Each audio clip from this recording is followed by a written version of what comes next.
Smart commerce and management hub లో ఇవాళ financial management లో క్యాపిటల్ స్ట్రక్చర్ గురించి చూద్దాం. ఓకేనా. క్యాపిటల్ స్ట్రక్చర్ అంటే ఏంటి అంటే ఒక క్యాపిటల్ అంటే ఏంటి, పెట్టుబడి. ఏదైతే కంపెనీ ఒక పెట్టుబడి పెట్టాలి అంటే డిఫరెంట్ సోర్సెస్ నుంచి ఆ క్యాపిటల్ అనేది ఫామ్ చేస్తుంది. అవునా. ఏదైనా అప్పు తీసుకుంటది, లేదంటే ఏదైనా షేర్స్ ఇస్తుంది, షేర్స్ ఇచ్చి పబ్లిక్ కి అక్కడ నుంచి అమౌంట్ తీసుకుంటుంది. అలా ఒక పెట్టుబడి అనేది ఫామ్ చేసుకుంటుంది. అలా డిఫరెంట్ సోర్సెస్ నుంచి క్యాపిటల్ ని ఫామ్ చేయడాన్ని క్యాపిటల్ స్ట్రక్చర్ అంటారు. ఎయిదర్ ఇక్కడ ఈ డిఫరెంట్ సోర్సెస్ ఆఫ్ ఫండ్స్ అనేవి 2 టైప్స్ గా ఉంటాయి. ఎయిదర్ డెట్ అంటే ఏదర్ అప్పు తీసుకుంటుంది, లేకపోతే ఈక్విటీ. ఈ రెండు ఫార్మ్స్ లోనే ఉంటాయి. అయితే ఈ డెట్ అనేది రకరకాలుగా ఉంటది. ఏంటంటే either borrowing money from bank నుంచి మనం లోన్ తీసుకుంటాం. అలాగే డెబెంచర్ హోల్డర్స్ నుంచి డెబెంచర్స్ అనేవి తీసుకుని మనం వాళ్ళకి ఇంట్రెస్ట్ పే చేస్తాం.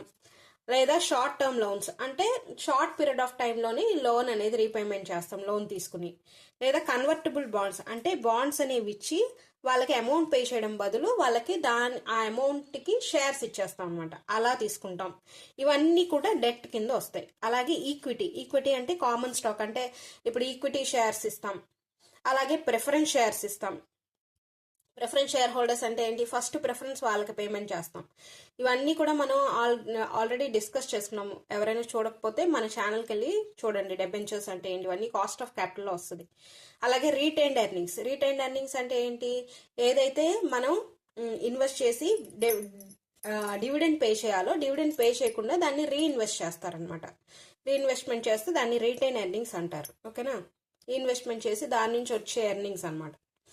ఇవన్నీ కూడా ఈక్విటీస్. ఇవన్నీ ఎయిదర్ దీని ద్వారా క్యాపిటల్ అనేది మనం ఫామ్ చేస్తాం, ఈక్విటీ ద్వారా, లేదంటే డెట్ ద్వారా ఫామ్ చేస్తాం. ఇప్పుడు క్యాపిటల్ స్ట్రక్చర్ అంటే అర్థమైంది కదా. నెక్స్ట్ వీడియోలో మనం థియరీస్ ఆఫ్ క్యాపిటల్ స్ట్రక్చర్ చూద్దాం.